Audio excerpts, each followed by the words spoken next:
Bonjour. Dans un cours en miracle que j'enseigne, on dit que la paix est l'ennemi de l'ego. Hein.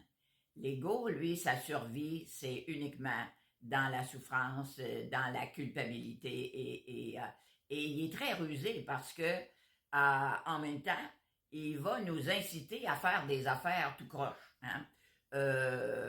Par exemple, tu peux, si tu étais intéressé à quelqu'un, même si cette personne-là est mariée, ben c'est pas grave, regarde, de toute façon, il te dit qu'il couche pas avec sa femme, et que de toute façon, c'est fini entre eux, etc., etc., puis il t'aime la femme. Alors, l'ego va t'inciter à dire, ben pourquoi pas que je profiterai pas de ça. Dans le fin fond, j'enlève rien à personne, puisqu'il y a rien qui se passe. Alors, vous voyez ce genre de minding-là, en quelque part. Et finalement, on donne là-dedans, on va là-dedans, avec des moments de plaisir et des moments de peine, forcément, et de la jalousie, enfin, tout ce qui va s'en suivre, et éventuellement de la culpabilité.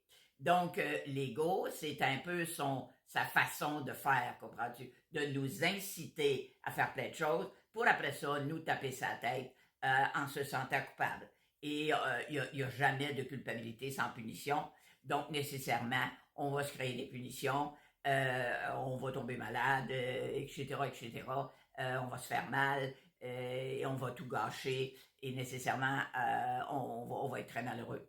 Donc, il faut être très vigilant à l'encontre des demandes de l'ego. Et le cours en miracle nous rappelle 2 puis 3 fois, vous êtes beaucoup trop tolérant envers le vagabondage de l'esprit. Vous ne surveillez pas assez votre esprit. Vous vous laissez piéger par l'ego continuellement. Hein? Mais c'est jamais, jamais, jamais heureux à long terme, parce que comme j'ai dit toujours, dès que tu fais affaire avec l'ego, c'est souffrance garantie ou argent remis. C'est juste une question de temps. Donc, ça demande de la vigilance. Encore une fois, on peut toujours changer de bord. Il y a juste deux voies, V-O-I-E-S et V-O-I-X.